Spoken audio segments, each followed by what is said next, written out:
Welcome back, everybody. We're on part 4 of episode 96, and it's time to talk about the special feature of the week, which is fantasy booking. Who should be the champions right now in WWE? How we're going to do this is we're going to break it down title at a time and then switch person to person, rather than go each person runs down every single title. So let's start at the bottom. Divas Championship.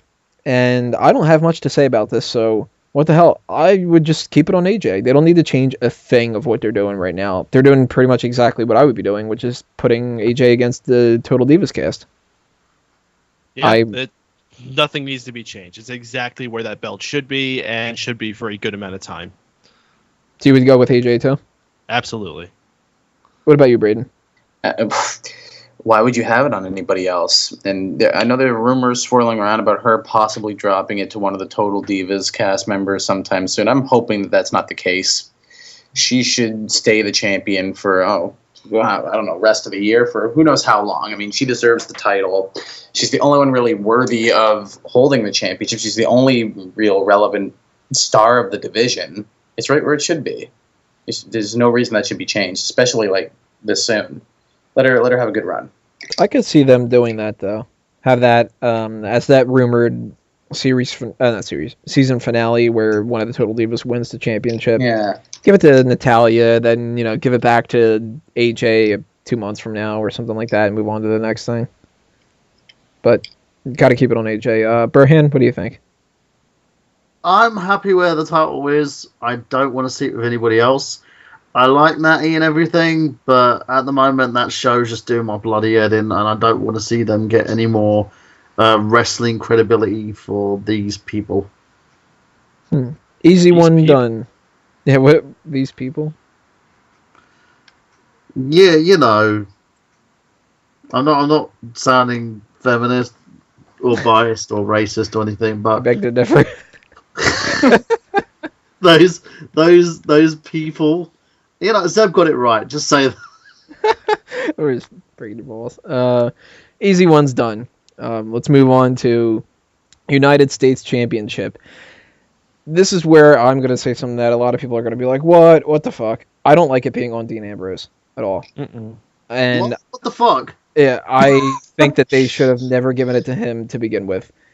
The same thing as Money in the Bank being on the on Damian Sandow, and the Intercontinental title being on Curtis Axel. I think that this whole thing needs to kind of be switched around. Not to say that Dean Ambrose should have won the Money in the Bank, but I think Curtis Axel should be the United States champion more than the Intercontinental champion right now. I know that one of the reasons why they did that is because Mr. Perfect has his tie-in with the Intercontinental title more so than the United States title in WWE, because the IC title has much more history.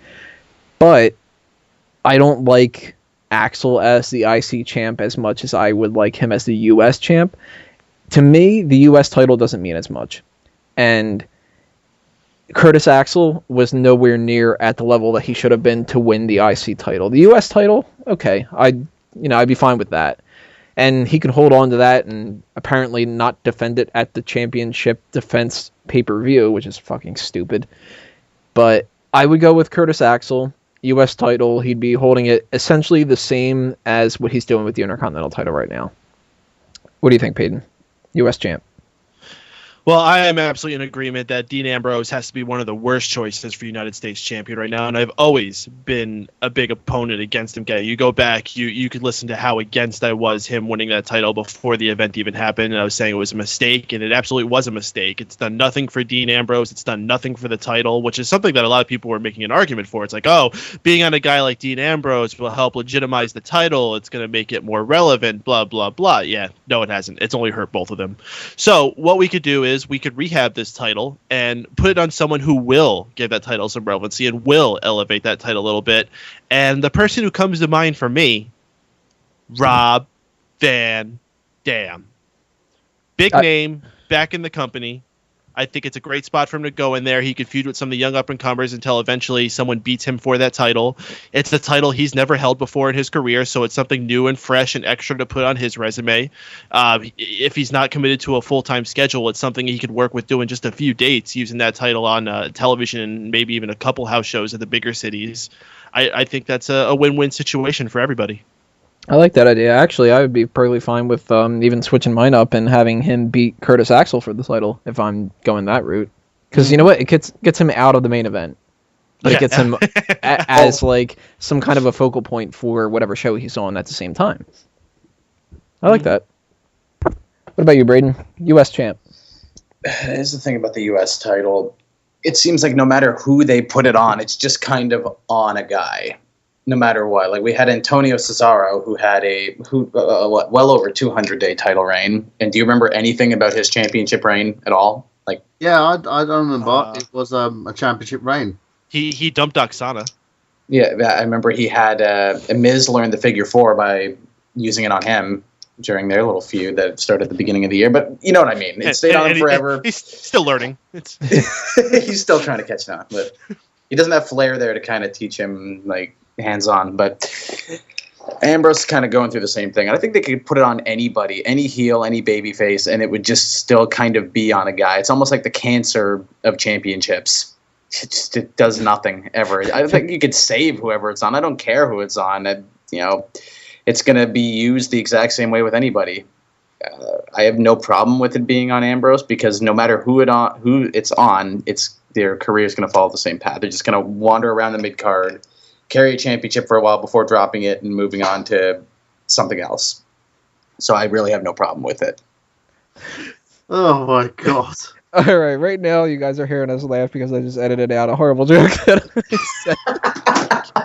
said. Just think about it. And this time it wasn't said by me. But hear that, folks. Tony Mango had to edit out his own joke. That's how distasteful it was. My heart that I was saying it. But I had to anyway. Burhan, United States champion. Who should it be right now? I agree with Braden on this one. If you're not going to push the person who's holding the damn thing, then what use is the title? I was happy with who it was on. The problem is at the moment they're not pushing any of these mid-card championships. If it was up to me, I would probably have had Ambrose lose it by now and given it to somebody who would hold it for sort of a transitional period of time, which for me would have been Cody Rhodes. That could have been inserted into his feud with Damien Sandow. Maybe have like Sandow getting the championship at some point, make him a bit more credible while he's holding the Money in the Bank briefcase, and go from there. But yeah, Cody Rhodes is my person. I think he would have done well. He did an amazing job with the Intercontinental Championship, so he probably would have done even better with the United States Championship. And we're going to move on to the Intercontinental title. As I mentioned before, Curtis Axel would not be the champion in my mind, and that I don't like the idea of Dean Ambrose being the U.S. champion because of this whole big switch-up with Dean Ambrose, Curtis Axel, and Damien Sandow. Now, what I meant by that is Damien Sandow would be my Intercontinental champion right now. For some reason, I just think that Sandow would be an amazing Intercontinental champion. I don't know why that more so than the United States title or the World Heavyweight title. I kind of think that maybe the guy will never become a main event champion, and him holding the Money in the Bank briefcase, where as much as I like the guy, I don't think he necessarily has the credibility and deserves it right now.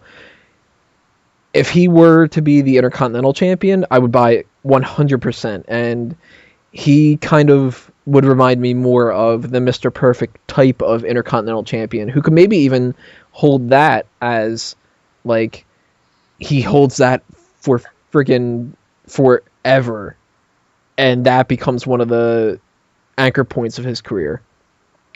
I'd like to see him have more mid-card feuds with people, too. And being the Intercontinental champion, if he has feuds with people like Kofi Kingston and the Cody Rhodes feud that he just had, and a Rob Van Dam, those kind of guys, if you have more mid-card and upper mid-card feuds, because feuding with somebody like Brodus Clay right now is not going to do shit for him, then he'll gradually move up the echelon and be in an upper mid-card spot for WrestleMania 30. So I'd go 100% Damian Sandow, and he's not holding the Money in the Bank at the same time. Peyton? Oh, well, I agree with you. Damian Sandow needs to do something. I don't know if that's quite what I would do with him, but for me, the man that should have been with that title by now, and the only reason he didn't was because of that little runt Zack Ryder, who should be unemployed by now, Fandango. The guy was on a huge rise this year. It got completely derailed, and he never has been really to get himself back on track. And he's been trying. He's been going out there, and he's been having solid matches. He's still got a few supporters left in the audience. But, man, they're making him just look like an idiot with all these walkouts and roll-up finishes and tapping out instantly to botched figure fours. It's not doing him very well. If he can get himself back on track and get himself, I think he could have a really cool old school like Intercontinental title run where you put it on the cocky new heel in the company who is just going to walk around with it for a while. And I guess that's what they're trying to do with Curtis Axel. It's really not working. Curtis Axel, I like him a lot, but he's barely even on TV anymore, especially after the whole Brock Lesnar and CM Punk situation came. He was this guy in the background, and he's remained a guy in the background. Even though he's in the feud now, the feud remains being about Paul Heyman and CM Punk. Curtis Axel is just a third wheel in that situation. No, I agree with you, Tom. For me, Fandango would be an excellent Intercontinental Champion right now. Can't disagree. Braden? I agree with you, Tony. I would have, eliminated all the reigns that Barrett had this year, that Miz had in between, that Axel has now. Would have had probably, if Sandow was doing anything at the beginning of the year, I would have had Kingston, who was the champion. I think at the end of last year, beginning of this year, drop it to Damian Sandow. I think that's, even as much as, I was a supporter of him winning the Money in the Bank, I think that's really a spot where he could thrive in better. It's just, he's like this. He reminds you of an old school heel who was in the mid card, like way back in like the late '80s, early '90s. He's the kind of guy that you look at and you basically see an Intercontinental Champion in him. I think he would be able to take, maybe have a reign. I don't know if it would be as good as Cody Rhodes. Maybe even have a reign that was better than his. But he seems like a type of person that would really, really benefit from a good, long, mid-card title reign. And I think the Intercontinental title, because it's got more prestige, it's just, well, not really more prestige, but more heritage, would definitely do him better. I think he'd be doing a way better job than Curtis Axel is right now. The problem with Curtis Axel is, like, he kind of won that championship pretty quick. I mean, he debuted in, late May, and, half a month later, he becomes champion. I get due to a concussion and whatnot, but the title's not doing him any favors right now, and it could definitely be on somebody a lot better. My choice would be Sandow. I think that would do him a lot better than even the Money in the Bank briefcase at this point. Brian? IC Championship, I would have actually gone a different route. I would have kept it on Barrett. If they were going to do anything with Barrett, I think he should have had a better reign. The part of it, I think, was him losing that to Miz, and then the D push that followed afterwards has not really helped him. And again, pretty much I'm going to echo the sentiments here of both Payton and Braden on this. He's done nothing with the championship. And that's the biggest problem here. If your guy is in a feud with Paul Heyman and CM Punk and he's not shining out of this feud, there's something wrong. And the title's not even being featured. Yeah. He just so happens to be the champion, but he's helping Paul Heyman fight CM Punk, but there's no connection to the Intercontinental title whatsoever. Right. Which is a slap in the face. Viewers can watch and be like, oh, that guy's a champion? I had no idea. I just noticed that he's holding a belt right now. Oh, so that must mean that he's defending his title at the Night of Champions. Oh, wait, never mind. Pretty much. That pisses me off so fucking much. I'm going to run that down forever. Tag Team Championship. This is kind of where that Dean Ambrose thing comes into play with me. I think you definitely need to keep it on the Shield, and maybe even keep it on them until they can turn babyface. But if not, at least keep it on them until a babyface team comes out there that's legitimate enough to get a huge rub for beating them. You know who that's going to be? I would say right now the primetime players are the best suited for that, because I can't see it being Los Matadores. That's exactly what I was going to say. Ole! Mark Henry and Big Show, I don't like that idea either, because I don't like when they take two people and that they're so far above the tag team championship and they're thrown together for one idea of a match, and then they just kind of go, well, you know what, we'll figure it out from here. Sometimes it works, like Team Hell No did, but a lot of the time it doesn't. And I'd rather them not go that route, because Mark Henry and Big Show, they have their injuries and they can fill in upper mid card and main event slots. So why not use that and give the tag team title to people who don't make as much of a splash? The Usos, I can't really see them being the champions. They have more momentum going for them now than ever for the most part, but they're still just not that popular and not that great. The primetime players, I think, could, though. They're charismatic enough that they could really catch on. And the whole trick for this whole thing is, I think that the Shield should be able to defend them in the Freebird rule. So that's where you throw Dean Ambrose in there. Give them one extra title and just say that the Shield are a unit, and who's to say that a tag team can only be, like, the tag team champions can only be the two people. If we're a team of three, we can still wrestle 2-on-2 matches, but Freebird rule, why not? Who would you pick, Peyton? Well, I'm always a big opponent of the Freebird rule, so I would not like that. If it had to stick with the Shield, which I think is the best case scenario for the exact time being, I don't really think there's anything else you can do with it. I mean, that the Usos had their run, but their fire's gone. Mark Henry and Big Show, I don't think were meant to be anything more than just another hurdle for the Shield to conquer through a pay-per-view or two. Primetime players, they're getting a bit of a buzz, but I mean, I think this is temporary. I don't think that they're going to catch on to any mass amount of size. But who I do think has potential, and I think a lot of people are going to think this is crazy, but I really have a lot of high hopes for the upcoming tag team of Los Matadores. I think this is a really neat, old school, early 90s, late 80s kind of tag team with a gimmick to them that I think they're going to be really high impact, high action. I think people are going to have a lot of fun watching them. They actually have a unique look to them. They have a chant that the fans can get along with them, chanting "Olay" to them during key moments of the match. I think that this team has great potential to run into this tag division, head straight to the top for it. Maybe not get those titles immediately. I think you need to let them beat a few people first, have them go through like maybe 3-man band or something like that, and then go against the Shield. Maybe not even necessarily beat the Shield in like a tag team on tag team match. Maybe have them win it through like a tag team turmoil type thing. That way you don't make the Shield look weaker in that situation. You can have them pin 3MB or the Usos or whoever else to spark a feud with them going forward. So then that just writes the Shield out of the picture to begin with. Who would you go with, Braden?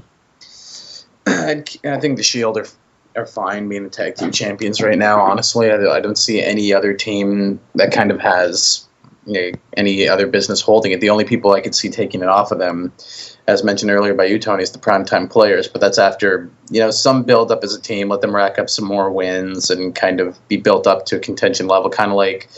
Well, the Usos were kind of rushed into it, but similar thing, you kind of push a team and have them be like the face fodder.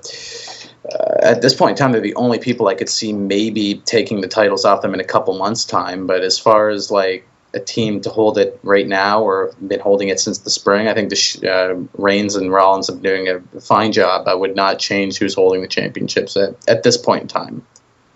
It's fine with the Shield. Brahan? I'm fine with the Shield. In terms of who could take it off him, there's no team at the moment that seems legitimate enough to do so. So let them build the division up a bit more, and hopefully we'll get to that stage. Surprised that nobody went with the Wyatt family. Well, you know what? I'm not really that surprised. They suck. Have you seen these guys? It's terrible. Yeah. The biggest letdown of the entire year so far has been the Wyatt family. They haven't even been on TV the last few weeks. Actually, I think they were on main event this week. That's what they got to do. I think if we would have done this segment a couple weeks ago, somebody might have gone with them. No, because even then I could tell Eric Rowan was total shit and Luke Harper has still got some work to do himself.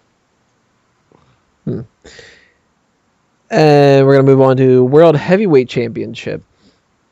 Easy answer is Dolph Ziggler for me, but if I'm going to kind of play around with the idea of, well, when would they give me the opportunity to rebook and all that, let's just say that the concussion did happen and that they felt the need to take it off of him.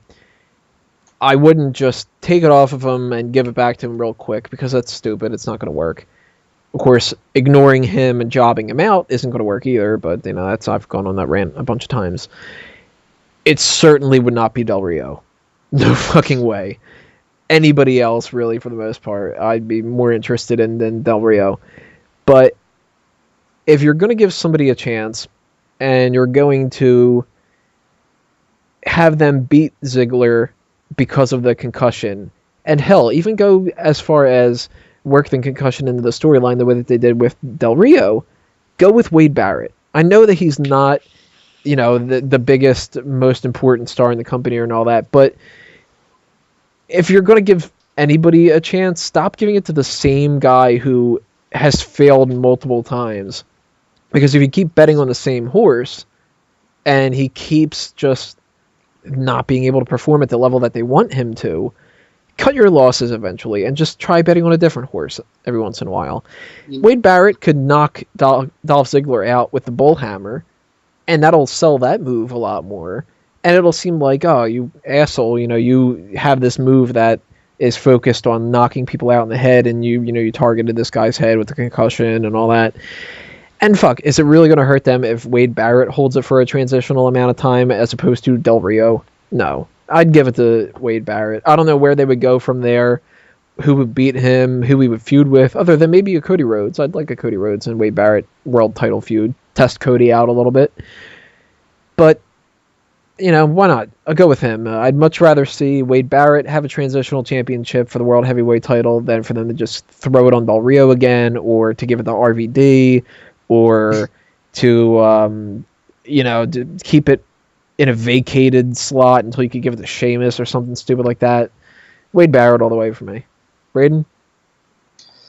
I couldn't agree more, actually. Yeah, as much as I'm actually a fan of Del Rio, it's the same fucking thing over and over again, isn't it? I can't believe he's been or at least in the World Heavyweight Championship picture, basically since the dawn of this new year, since he flipped the table on Big Show. Because even when he wasn't champion, he was at least competing in number one contenders matches and staying at that level. He's been in the title picture the whole year. I think we kind of deserve at least a little bit of a break from him. This is coming from a fan. But Wade Barrett has never been given any sort of major opportunity, and this is only the World Heavyweight Championship. This isn't the top WWE title level, but at least it's still a world title step, a step beyond the mid-card to kind of showcase his capabilities at a little bit of a higher level. He's a great heel. I think he could pull off a great championship reign, and as you said, even if it's transition, at least give the guy a chance. Instead, he's just been jobbing aimlessly and holding intercontinental titles, and he's deserved this championship, I would say, since maybe even summer 2011, around his right before his feud with Randy Orton. He proved that he could carry or give his fair share in a program then. I think he just kind of deserves a shot. And certainly it'd be a lot more interesting than Del Rio's 400th world title reign. And that's coming from a fan, but we need something a little different. I'd like to see Barrett as champion. But hey, it is what it is. Peyton? For me, I want to see someone that is a completely fresh face there. And yeah, Barrett hasn't won that title before. We have seen him involved in main event feuds before. I don't think it caught fire the way that they needed it to. And he could be built back up to that point. He's still a young guy. He's still got a long career ahead of him. But someone I would have liked to have seen taken there this year. And they couldn't do it now. They couldn't just shoot him there. But if the past year they worked him up to this point, I think they really could have made an excellent champion out of Antonio Cesaro. I think the guy go out there and he puts on excellent matches. He's got a really cool look to him. He's one of the strongest dudes they have in the roster. And it's deceiving because you look at him and he looks a little lanky. But the strength that guy possesses, even Mark Henry shoots him major props for it. So he's not the best person personality-wise, but that's why you got him partnered with Zeb. And if Zeb can take Jack Swagger to a main event feud at WrestleMania, why can't he carry Antonio Cesaro through a summer world title run? Good point. So that's someone I would have liked to have seen there. Brian? Ryback. Very good choice. I actually almost went with Ryback. Simple fact. The dude was chasing the WWE Championship for God knows how long. The fact that he was made to be the top guy, why didn't they just pull the trigger on him? With this situation, they could have easily had, say, instead of him inserted into the number one contenders match against Del Rio, he wins. He wipes the floor, concusses Ziggler. Ziggler's out, right? It would have given Ryback more of a legitimate stance at being this badass that everyone's trying to claim that he is. He would have looked more legit out of it, and it would have given these two a reason to feud. Instead, they went the other direction and totally pissed on both guys. It's a good way to start the bully character, too. Bullying somebody who is a fresh babyface and obviously a hell of a lot smaller than him. Yeah, the dude's gone through hell, right? He's picking at the bones. That's what you're doing here. He's picking at the bones of Dolph Ziggler's character. What I would have done, as I've stated this time and time again, I would have had them done it from the get-go. Had these guys feud after the Royal Rumble for the World Heavyweight Championship. Had Ryback taking the world title after the Rumble, sort of be the Rumble winner, wins it at Mania, and, the Shield attack him again, Ziggler cashes in. Simple fact, it would have worked, the two would have feuded, and they could have reversed the roles just like they did with Del Rio. Del Rio, I'm getting sick and tired of him being near that title. The more he has that championship, the more I despise him and the title. And it's not the fact that he's doing a good job as a heel, it's he's boring, he's bland, he's pretty much the heel version of John Cena. He needs to go away. And you would have been a cool little thing that could have pulled into the Ziggler Ryback feud is, if we remember, we saw a little bit of a teasing between a little bit of a relationship between Ryback and Vicky Guerrero, and I don't mean a love relationship, but a working relationship, where he was consoling her after she got fired on Raw. If she had started coming out with him, she could have been like his advisor and giving him all the secrets that she knew about Dolph Ziggler from all the time that she spent with him. Yeah. It worked so much better. Because Ryback would have had something legitimate on him, because he's this thuggish, he's this animal, so to speak, and then you have Vicky behind him, who's kind of like the brains of the outfit, if that makes sense. The person who's tried and tested. She's managed champions. Now she's got this guy who's literally there to seek revenge on Ziggler. It could have given him a face turn. It would have given AJ a face turn. And allowed everything to work the way it was supposed to, instead of just doing what they've done now. I like that. I actually like that a hell of a lot better than my Wade Barrett one, so I'll change your mind to that. I'd rather see them do that than mine. Well, the thing is, I would have gone with Barrett, but the problem is they've buried him to the Stone Age now. He's been buried just as bad as Ryback has. If not worse. Yeah, if not worse, I was going to say. Ryback, even though he's not really wrestling right now, at least he's kind of like picking on people and looking doing something a little strong or something. Wade Barrett's just being made. Wade Barrett's just getting his beard shaved. Yeah, that's all he's doing.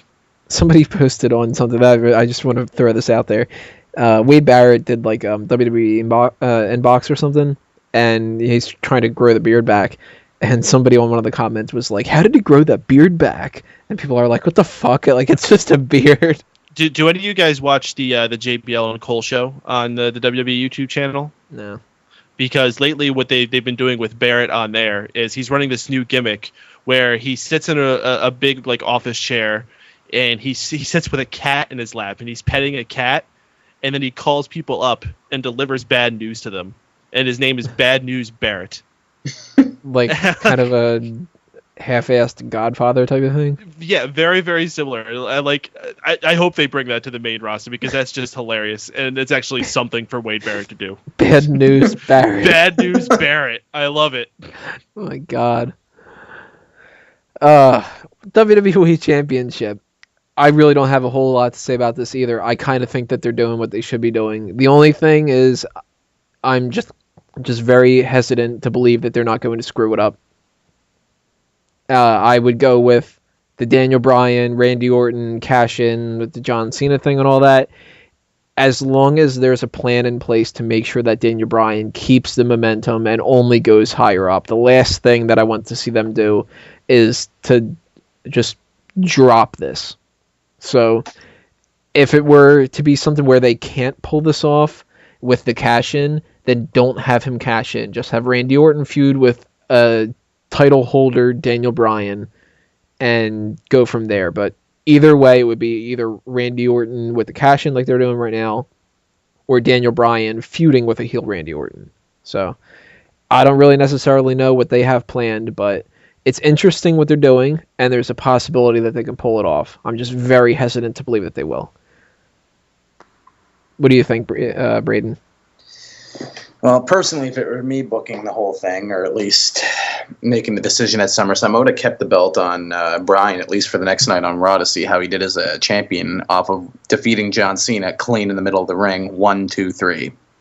I just like to see how he'd do as my main champion. I mean, they're pushing this guy as like basically the top babyface while John Cena is out of action with injury. So I don't see the point in kind of. I know it's only been 3 weeks, but they keep beating the shit out of him. I mean, if he's going to lose like the first pay-per-view or two, are you really going to have as much steam as you had going into your match with Cena? And by the time, are people going to care when he actually gets to have a championship reign of substance that lasts longer than 5 minutes? Yeah, I'm kind of hesitant on this because of that.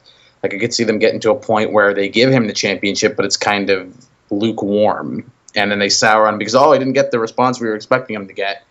And they kind of give it back to Orton or something like that because of it, when they should have given him the championship when he was at his like most hot, most relevant. So if I was doing the whole thing, I'd have him be the champion, kind of feuding with Orton, and maybe kind of had the corporate takeover take a little bit longer to start, or maybe it would have already started. I don't really know how they could have gotten it done as they did with him staying champion. But I would at least test the waters with him, see how he would do, like in terms of the ratings for the show and how he would draw on pay-per-views as champion, because he's certainly getting great reactions. So you got to take chances sometimes. You got to build stars, and I'm hesitant to believe that Daniel Bryan's going to come out of this thing looking as great as he could have been if he was strong from the beginning. That's how I see it. Peyton? Well, if I was on the books from earlier in the storyline, I would have had Daniel Bryan win the Money in the Bank, hold on to it for a little while, and eventually had cashed in to become WWE champion, and just given him a good, strong, like first Shawn Michaels title reign type deal. But what they went with, I have to admit, is even better. And I think this is a classic situation of, to quote a line Vince McMahon once said, "I know what you want better than you fans do." And I think a lot of people haven't accepted that yet. But what they're doing right now is absolutely perfect. Just sooner or later, that belt does need to end up on Daniel Bryan and be one of those good long reigns for him. That's the only thing that needs to happen at the end of this. It could be on Orton for now. It's doing a very good job being there. But eventually, it needs to make its way back to Daniel Bryan. Just for the argument's sake, when would you put it on him? Not this next pay-per-view, obviously. That's way too fast. Royal Rumble. You would keep the Orton-Bryan feud going? Yes. Or would you have, like... Well, it doesn't need to be necessarily Orton-Bryan. It could be, like, Orton-Bryan for, say, Night of Champions, maybe even Hell in a Cell, and then Orton go face someone else, and then Daniel Bryan can fight, like, Triple H at... or you fight Triple H at Hell in a Cell, say. Then for Survivor Series, there could be like a team corporate versus a team Bryan, where he gets a bunch of friends together and goes against them. TLC, once again, it could be Bryan, Triple H, or Bryan, whoever else. Then at Royal Rumble, he finally gets himself back to facing Randy Orton for the title, and that's when he wins it. Who's he face at WrestleMania? Well, the big names to return at Royal Rumble right now are John Cena and Sheamus. I could see Sheamus being a good candidate because, hey, they have history at WrestleMania, right? And then John Cena is also a great candidate because he's going to want his rematch after being defeated cleanly by Bryan. Good idea. Burhan, WWE champion, who should it be? I like it the way that it's going at the moment. I'm in total agreement with Hayden and Braden on this one. The only thing that I have an issue with is pretty much the same thing, payoff. There needs to be a payoff here. And In terms of Orton, I don't want to see him hold that championship for too long, in a sense, because I think he's not the best choice. I wouldn't mind them going a Rock route and basically having a individual, like it kind of chop and changes, if that makes sense, in terms of who they want. But with anybody, I'm happy with Brian winning it the way that he did. I'm looking at the whole Money in the Bank situation. I don't think he needed it a second time. It was done the first time to legitimize him, and now it's kind of him doing it on his own and making his own way from it. And it's, you hear the crowd chanting for him. You hear the fans going ape shit every time he comes into the ring. But I do have a bit of an issue at the moment with the fact that he's just being laid out every 5 minutes. But we'll see how it goes. As long as there's a payoff, I haven't got an issue. Well, there you have it, guys. That's a little insight of what we would be doing right now with the championships if we were on the booking committee or WWE Creative, whatever you want to call it. And that'll do us in for a special feature. It's time to just talk a little plugs. Sign Me Up initiative. Bring a sign that says Smark Out Moment to any kind of wrestling event, whether it's a WWE pay-per-view, a taping of TNA Impact, if you're one of the 10 people that are there, a Ring of Honor autograph session, whatever the case, and send me a picture or a video of it. I'll put it up on the next week of the show and the website. Remember to send in those monthly mailbag questions, everyone. Leave those comments, subscribe, so on and so forth. I'll bring this back around to me later, but for now on, I'm going to pass it to Burhan. www.nerdgenius.com. I'm currently doing a movie file. I did say that it was going to be up this week. I've been suffering from some flu problems, guys. Do apologize on that. I've got loads of stuff coming, new content. Check out for I've Got Gameplay tomorrow night on Mega Powers Radio, 8 p.m. We're going to have a special guest on the show from Excess Gaming podcast, Xander Scullion. So check that out. We're going to be having a few more guests coming on the show as well, and loads of new topics that we're talking about. Keep tuning in, keep watching, and keep going on to Mega Powers Radio, to Smark Out Moment, Smack Talk, and fanboysanonymous.com. Braden? As usual, you can subscribe to my YouTube channel. It's www.youtube.com/SpoodBeast. From there, you can be linked to my, of course, official Facebook page. That's the link to the channel. You can also follow me on Twitter @SpoodBeast. Of course, as Burhan just mentioned, I'm sure it'll be mentioned a couple more times before the plugs are finished. Visit fanboysanonymous.com, please, for everything geek. That is, of course, Tony's website for all of the above in nerd culture.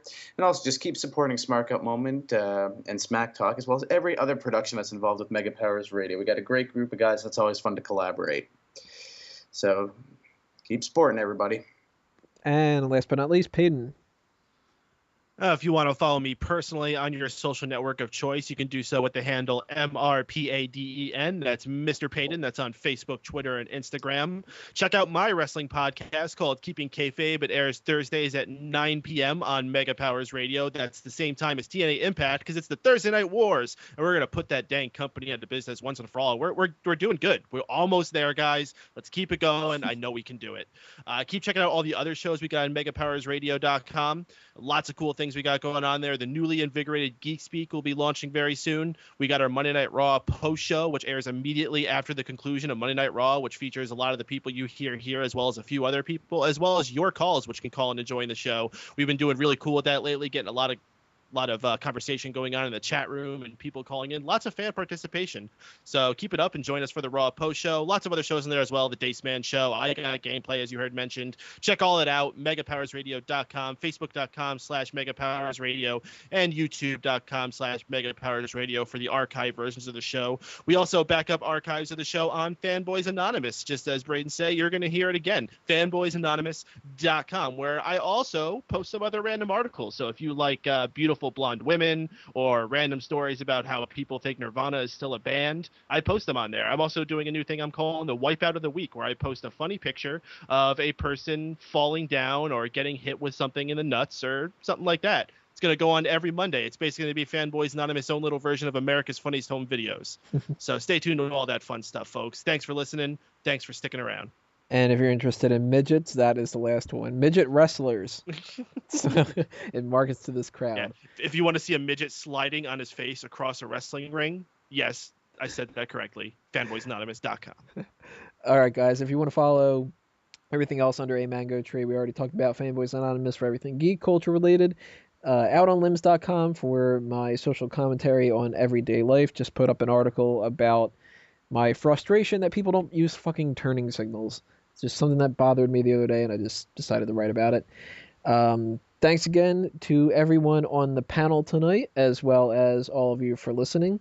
Coming up next week, we are going to be going down the predictions for WWE Night of Champions and doing that monthly mailbag.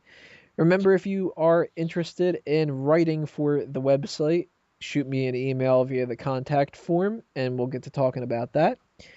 But for now, this has been another Smark Out moment, and we're being counted out. Adios, everybody.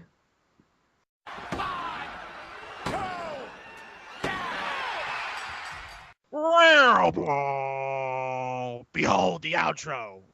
The outro of outros. Ba-bum. Ba-bum. On your knees, dog. Ba-bum. Ba-bum. All hail. Bow down to outro. Bow down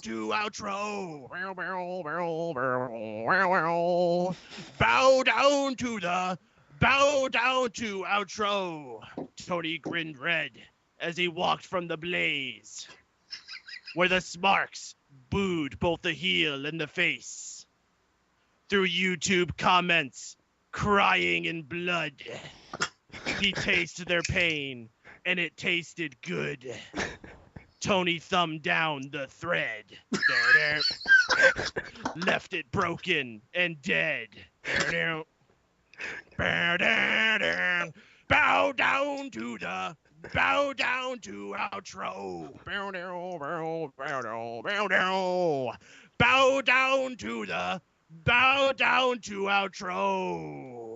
The Smark Out outro. There is only one. Oh my god, you should be doing G-Sad teas.